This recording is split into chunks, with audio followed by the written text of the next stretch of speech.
Eurovision-ы кино үзэх сард зориулаад Жожогийн зүгээс санал болгох 5 кино.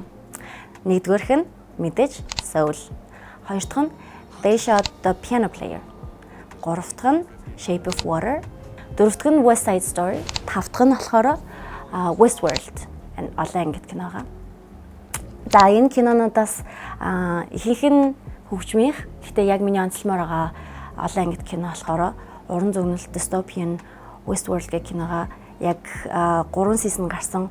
Гурлаа яг энэ цаг үед амьдарч байгаа хүмүүст нэг бодох ёстой зүйлийг заавал одоо тархиндаа нэг харчаарай гэсэн санаа өгж байгаа юм шиг санагдсан.